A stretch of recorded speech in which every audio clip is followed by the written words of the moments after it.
buvo verčiami įvairiais būdais slėpti savo kilmę, tautybę. Norėdami išlikti, užsirašydavo Lenkais, stojo į partiją. Pokario gyventojai buvo kankinami privalomomis duoklėmis valstybei. Reikėjo atiduoti nemažas mėsos, javų, bulvių, vilnos, pieno ir kitų žemės ūkio produktų normas.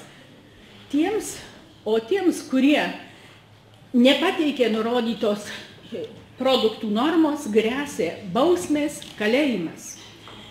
Iš karto po karo lietuviškos mišios buvo atnašaujamos Seinuose, Smalėnuose ir Punske. Prieš lietuviškas pamaldas pasisakė visa vietos valdžia, kariuomenė, lenkakalbė visuomenės dalis bei kunigai. Greitai lietuviškos pamaldos pasiliko tik Punske. 1949–50 metais per 60 lietuvių šeimų bei tas, kurios rėmė Lietuvos partizanus, komunistinės Lenkijos represinės struktūros ištrėmė į Štetino, Košalino, Olštino vadijas, taip vadintas atgautasias žemes, ir išsklaidė, apgyvendino tarp lenkakalbių gyventojų. Tokiomis sudėtingomis sąlygomis per pirmąjį pokario dešimtmetį apie jokią kultūrinę, tautinę veiklą negalėjo būti nė kalbos. Žmonėms tuomet buvo svarbu išlikti savo žemę. Nors komunistinė Lenkija siekė vientautės valstybės, vykdė tautinių mažumų iškeldinimo, represinę, asimiliacinę politiką, joje lenkų tautybės pasiliko. Gal paskatinta Maskvos, vadovaudamasi tautų draugystės principų, nuo 1950 metų Lenkijos valdžia leido mokytis gimtosios kalbos kaip dalykom. Po Stalino mirties Chruščiovo laikotarpiu tautinėms mažumoms valstybė sudarė galimybę organizuoti ir plėsti švietimą. Leido veikti vienai kultūriniai organizacijai, puoselėti savo kultūrą. Lietuviai po daugelio tautinės saviraiškos slopinimo metų kibo į darbą. Nuo 1950 metų Punske pradėjo darbą bendrojo lavinimo licėjus, Lietuvių kultūros namai, o 1957 metais įkurta Lietuvių visuomeninė kultūros draugija. Sudarydama sąlygas švietėjiškai kūrybiniai veiklai, valdžia apibrėžė tos veiklos ribas ir net nemanė jų keisti. Viena, valdžia skelbė kovojanti su tautinių mažumų diskriminacija, o antra, ribojo bet kokią jų autonomiją. Tuo metu Punske antilietuvišką veiklą vykdė vietos parapijos komitetas, vietos partijos komitetas ir parapijos klebonas.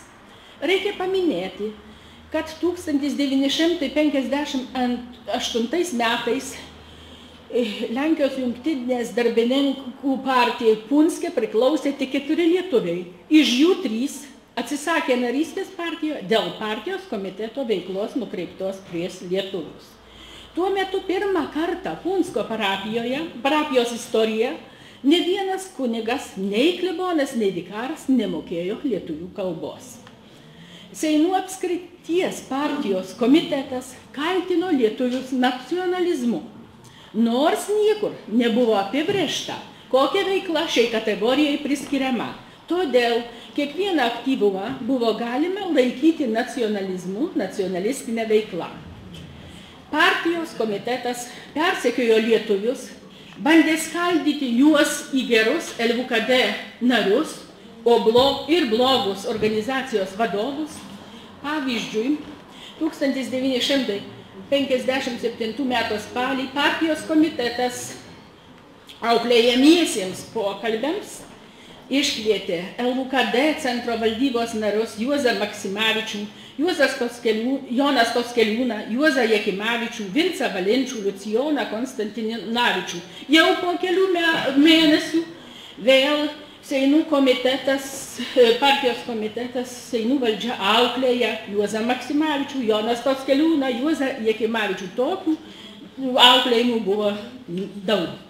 1957 metais Seinų apskrities tarybos pirmininko pavaduotojų buvo lietuvis, o jau 1959 metais nebuvo ne vieno lietuvio šios tarybos prezidiume. Padėčiai geriau kontroliuoti Seinų apskrities komunistų partijos komitetas, pritarant centriniai partijos valdžiai, 1959 metais paruošė kabutėse padėties susidariusios LUKD centro valdyboje bei tarp lietuvių gerinimo planą, kabučių pabaiga. Jame buvo nurodyta daug politinių, ūkinių, administracinių priemonių padėčiai kontroliuoti, kabutėse gerinti. Planas numatė nušviesti Kazimiero Markausko, kunigo Antano Šuminsko, Jono Stockeliūno, Jono Pajaujo, Juozo Vainos, Juozo Maksimavičiaus, Juozo Jakimavičiaus, Antano Skatiko nederančią su partijos linija veiklą. Kaimuose, kuriuose yra partijos narių, įpareigoti juos įkurti LUKD ratelius ir visus partijos narius stoti į tuos ratelius.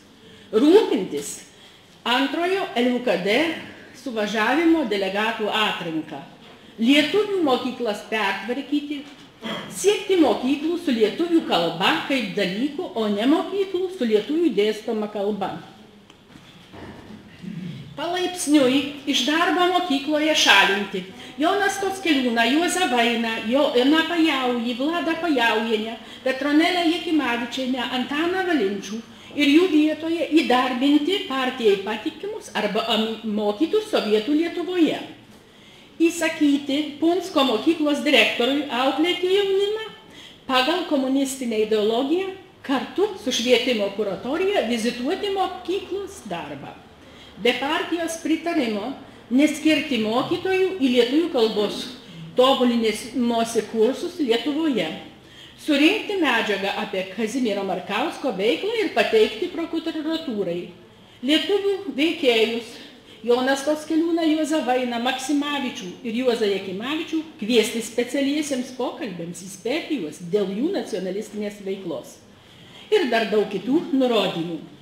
Ką Seinų partijos komitetas sugalvojo, suplanavo, tą greitų laikų pradėjo įgyvendinti, daryti ir daug sumanimų įgyvendino. Pateiksiu tik keletą pavyzdžių. LUKD valdybos ir ratelių darbas buvo aptariamas per visą eilę Seinų apskrities LUKD komiteto egzekutyvo susirinkimų. Per vieną iš jų buvo įkurtas antrojo LUKD suvažiavimo organizacinis komitetas, kuris atliko suvažiavimo organizacinį darbą. Partija numatė suvažiavimo datą, darbotvarkę, skyrė naują pirmininką, suvažiavimas buvo tik formalumas.